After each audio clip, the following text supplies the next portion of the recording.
Greenleaf эл аралык компаниясы эми Ош шаарында компания айлана чөйрөгө жана адам организмине пайдалуу каражаттарынын кеңири түрүн сунуштайт. Швейцарияда жана Японияда өндүрүлгөн премиум класстагы косметика япониялык технологиясы менен иштелип чыккан табигый негиздеги жуугуч жана тазалоочу каражаттар, үй бүлө үчүн италиялык буюмдар, ден соолукту чыңдоо үчүн германиялык витаминдер жана баттар, сапаты жогору, баасы арзан, дареги келечек базары, байланыш телефондор жана Instagram баракчасы экранда.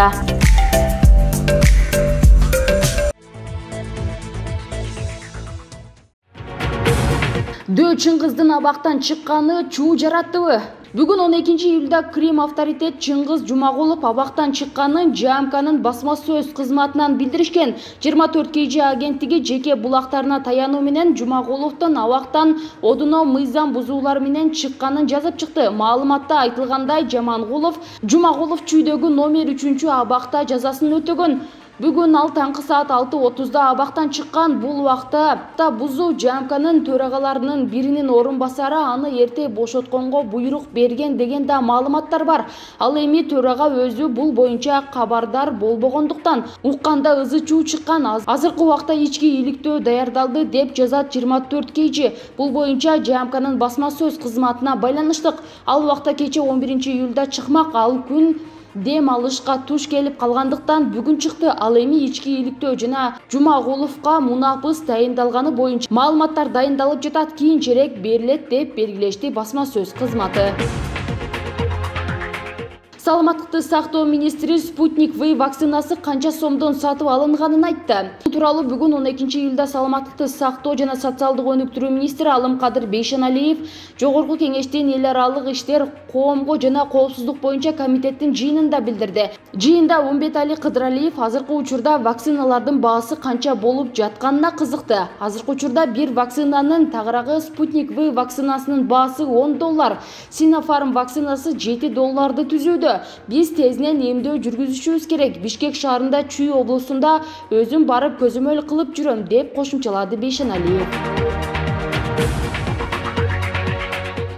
Алымкадыр Бейшеналиев учурда COVID-19 менен ооругандар жогорку чекке жетти. 10-15 күндөн кийин басаңдай баштайт. Кыргыз өлкөсүндө коронавирус инфекциясы менен ооругандардын саны жогорку чекке жеткенин бүгүн 12 июлда Саламаттыкты сактоо жана социалдык өнүктүрүү министри Алымкадыр Бейшеналиев парламенттин бюджет жана каржы комитетинде сүйлөп жатып билдирди. Бишкек шаарында учурда медициналык мекемелерде COVID-19 менен ооругандарга 340 орун бар. Жалпысынан 2243 орун дайындалган. Күн сайын биз 250-300 орунду түнкү убакытка калтырып жатабыз. Мен 3 ай мурун айткам, июль айларында COVID-19 менен ооругандар туу чокуга жетет деп. Менин оюмча биз жогорку чекке жеттик. 10-15 күндөн кийин басаңдай баштайт, деди Бейшеналиев.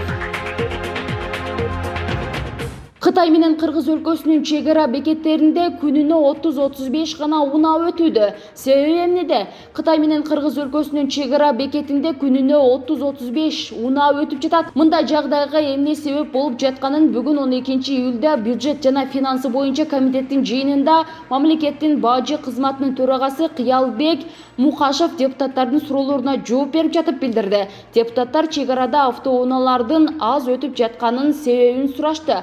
Бүгүнкү күндө ачык айтканда чек ара бекетинен 30-35 гана автоунаа өтүп жатат. Бул аз, себеби Кытай менен сүйлөшүүдө алар Кыргыз өлкөсүнүн жарандарынын 70% эмделиши керек деген талап коюп жатышат, деди Мукашев. Садыр Жапаров атылдык алууну жеңилдеткен жарлыкка кол койду. Президент Садыр Жапаров Кыргызстандын жарандыгын алуу тартиби жөнөкөйлөтүү тууралуу жарлыкка кол койду. Бул тууралуу президенттин расмий сайтында жарыяланды. Жарлыкка ылайык чет өлкөдө же СССРдин учурунда алган паспорттун кайрылман күбөлөрүнү колдонуу мөөнөтү өтүп калгандар, туулгандыгы тууралуу күбөлүгү жок, жоголуп кеткенде же жарактан чыккандар 18 жашка чыгып, бирок ар кандай себептерден улам Кыргызстандын жарандыгын ала электер Кыргызстанда төрөлүп, ата-энеси жарандык алганга чейин эрежеге жеткендерге Кыргызстандын жарандыгын жөнөкөйлөштүрүлгөн тартипте берилет. Тышкы иштер министрлигине караштуу Тышкы миграция департаментинин маалыматына караганда, өлкөдө 5000 этникалык кыргыздар ким экенин аныктаган документи жок жүрөт.